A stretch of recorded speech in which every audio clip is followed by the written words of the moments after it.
আসসালামু আলাইকুম দর্শক, লন্ডনে একটি বিয়ের অনুষ্ঠানে আওয়ামী লীগের পলাতক সাবেক 4 মন্ত্রী এবং কোনো এমপিকে হাস্যজ্জ্বল অবস্থায় দেখা গেছে। এরকম একটি ছবি ভাইরাল হয়েছে। দেশের প্রায় সব গণমাধ্যমে ছবিটি সংযুক্ত করে নিউজও করা হয়েছে। আলোচনা সমালোচনা ঝড় বইছে। অনেকে বলছেন যে এতে সমালোচনার কি আছে।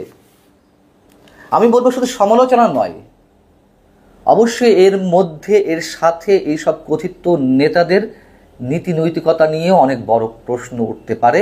তাদের ভবিষ্যৎ রাজনৈতিক দৃষ্টিভঙ্গির পরিচয়ও আমরা এর মধ্যে পেতে পারি। বিষয়টি হচ্ছে যে লন্ডনে যুক্তরাজ্য আওয়ামী লীগের সাধারণ সম্পাদকের ছেলের একটি বিয়ের অনুষ্ঠান। সেখানে কারা উপস্থিত ছিলেন?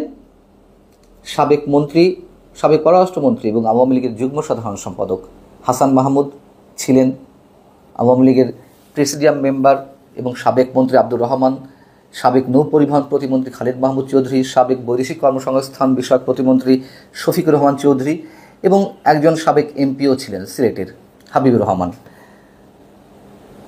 গত 5 আগস্টের পরে এই প্রথম এ ধরনের কোনো অনুষ্ঠানে একসাথে এরকম কয়েকজন মন্ত্রীকে দেখা গেল।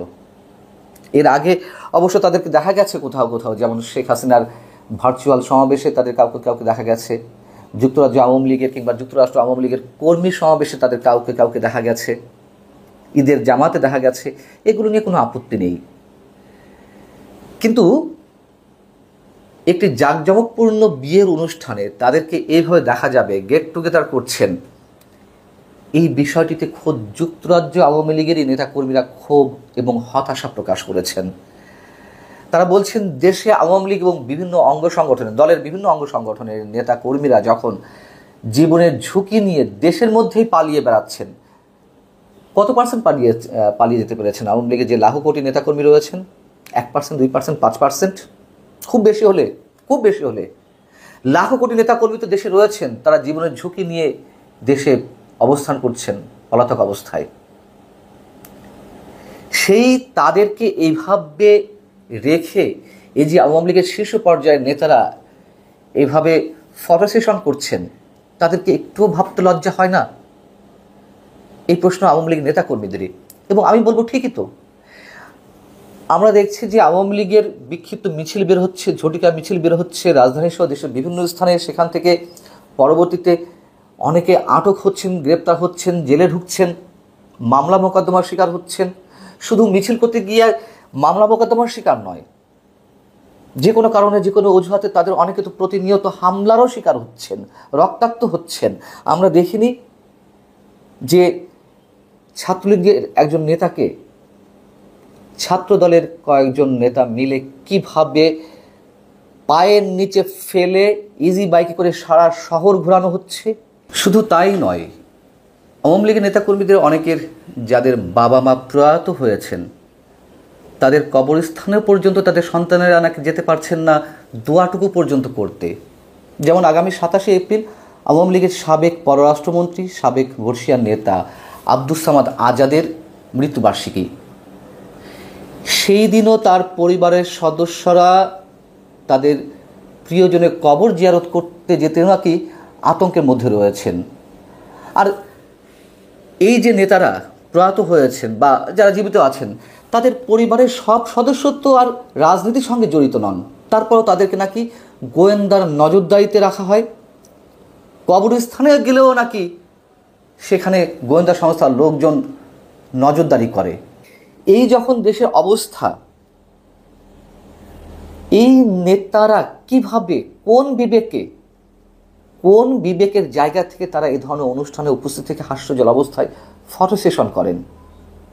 তাদেরকে মিনিমাম কোনো ধরনের কমিটমেন্ট নেই দেশের প্রতি? না হোক, দেশের প্রতি কতটুকু আছে তা তো আমরা জানি।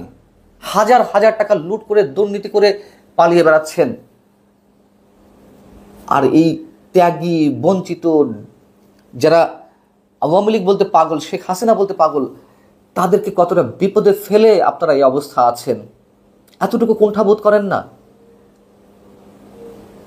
এর আগেও এই ধরনের নিউজ বেরিয়েছে যে দিল্লিতে কারা কারা অবস্থান করছেন, কলকাতায় কারা কারা অবস্থান করছেন, দামি ফ্ল্যাট ভাড়া নিয়ে, ডুপ্লেক্স ফ্ল্যাট ভাড়া নিয়ে তারা শপিংয়ে যাচ্ছেন, তারা আড্ডায় বসছেন, রেস্টুরেন্টে বসছেন। এগুলো নিয়ে কোনো কথা নেই। কথা নেই এই কারণে যে অনেকে বলছেন মানুষের ব্যক্তি জীবন বলে তো কিছু আছে, বিপদে পড়েছেন বিধায় তারা কি কোনো সোশ্যাল কোনো প্রোগ্রামে যেতে পারবেন না? অবশ্যই পারবেন, কোনো সমস্যা নেই, যদি দলটির স্বাভাবিক অবস্থা থাকতো। আর ব্যক্তি জীবন আর রাজনৈতিক জীবন তো এক কথা নয়। এইসব ছবি দেখে যে ত্যাগী নেতাকর্মীরা এখনো পর্যন্ত জীবন বাজি রেখে আওয়ামী লীগের জন্য ঝটিকা মিছিল বের করছেন, পুলিশি হামলা মামলার একেবারে দৃষ্টান্ত থাকা সত্ত্বেও, তাদের কাছে এই নেতারা কি জবাব দিবেন? তারা কি আরো হতাশ হয়ে পড়বেন না যে আমরা জীবনের ঝুঁকি নিয়ে শেখ হাসিনার জন্য, আওয়ামী লীগের জন্য এগুলো করছি, আর সেই দলের শীর্ষ নেতারা এরকম ফুর্তিতে রয়েছেন, মজ মস্তি করছেন? খুব স্বাভাবিক কথা নয়? এর আগে শোনা গিয়েছিল যে আওয়ামী লীগের কিছু নেতাকে বহিষ্কার করা হয়েছে, যারা হাজার হাজার কোটি টাকা লুটপাট করেছেন, দুর্নীতি করেছেন, এখন পলাতক অবস্থা রয়েছেন, তাদের অনেককে বহিষ্কার করা হয়েছে, সাইলেন্ট সাসপেন্ড। শোনা গিয়েছিল কখনো যে 55 জন, কখনো শোনা গেছে 72 জন, 73 জন, কিন্তু এটা আমরা পাবলিক হতে দেখিনি। আমি এর আগে এই বিষয়ে কথা বলেছি, যদি তাই হয়ে থাকে কেন পাবলিক করা হচ্ছে না, কেন প্রকাশ করা হচ্ছে না? অন্তত আমি তো বিভিন্ন ধরনের খবরাখবর নিতে গিয়ে শুনেছি, দেখেছি যে তৃণমূলের নেতাকর্মীরা, বঞ্চিত নেতাকর্মীরা যারা চান যে শেখ হাসিনা ফিরে আসুক, যারা এখনো শেখ হাসিনার জন্য অনেক কিছু করতে প্রস্তুত, তার দৃষ্টান্ত দেখা যাচ্ছে। কিন্তু তাদের বক্তব্য হচ্ছে শেখ পরিবারের দুর্নীতিবাজ যে সব সদস্য রয়েছেন, যাদের কারণে দল ডুবেছে, যেসব দুর্নীতিবাজ সাবেক মন্ত্রী এমপিরা রয়েছেন, তাদেরকে বহিষ্কার করা হোক, তারা নতুনভাবে উজ্জীবিত হবেন। কিন্তু আমরা দেখছি যে না, কিছুই না, কিছুই হচ্ছে। অন্তত এটি করলে তো দলের নেতাকর্মীদের প্রতি একটা মেসেজ যেতই যে না, তোমাদেরকে আমরা মূল্যায়ন করার চেষ্টা করছি এইসব নেতাকর্মীদের ছেটিয়ে, অথবা দেশের মানুষকেও তো একটা মেসেজ দেওয়া যেত যে আওয়ামী লীগ সরকারের অবনতির জন্য, আওয়ামী লীগ সরকারের পতনের জন্য যারা দায়ী, আমরা তাদের বিরুদ্ধে ব্যবস্থা নিচ্ছি। কিছুই না।